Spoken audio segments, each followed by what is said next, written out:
জামায়াতে ইসলামীর আমির ডাক্তার শফিকুর রহমান বলেছেন, আগামী নির্বাচনে দেশে নতুন ইতিহাস রচিত হবে।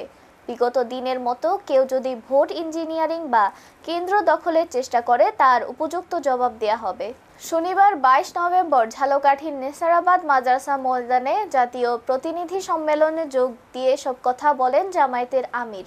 এ সময় তিনি আরও বলেন, সকল জুলুম, ফ্যাসিবাদ ও জাতিকে বিভক্তির অপচেষ্টার বিরুদ্ধে লড়াই অব্যাহত থাকবে। কারো রক্তচক্ষু তোয়াক্কা না করে ইসলামের পক্ষে সকল শক্তিকে ঐক্যবদ্ধ থাকতে হবে।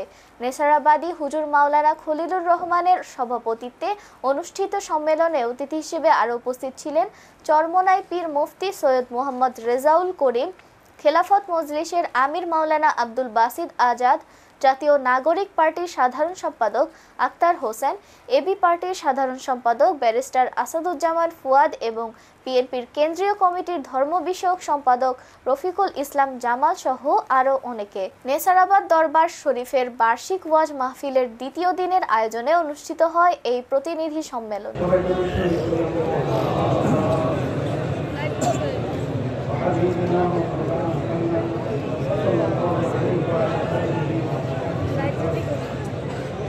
প্রতিনিধি সম্মেলনের সম্মানিত সভাপতি, মঞ্চে সম্মানিত ওলামায়ে কেরাম,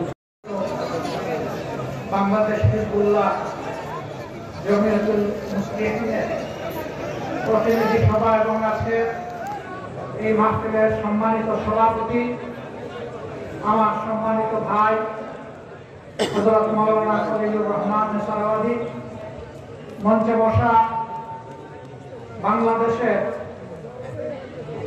রাজপথের সংগ্রামী বীর,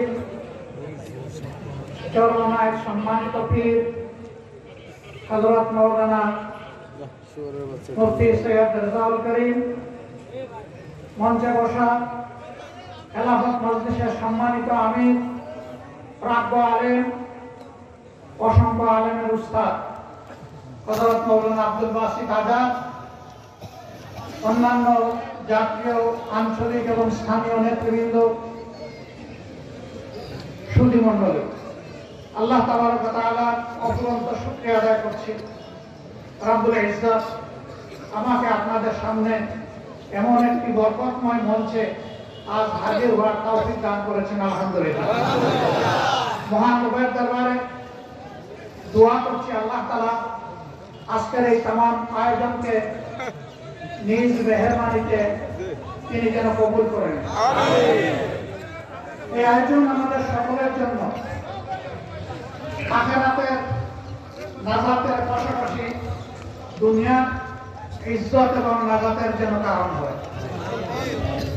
সম্মানিত সুধীমণ্ডলী, ইতিপূর্বে যারা বক্তব্য রেখেছেন তারা সকলেই মূল কথাগুলা আপনাদের সামনে উপস্থাপন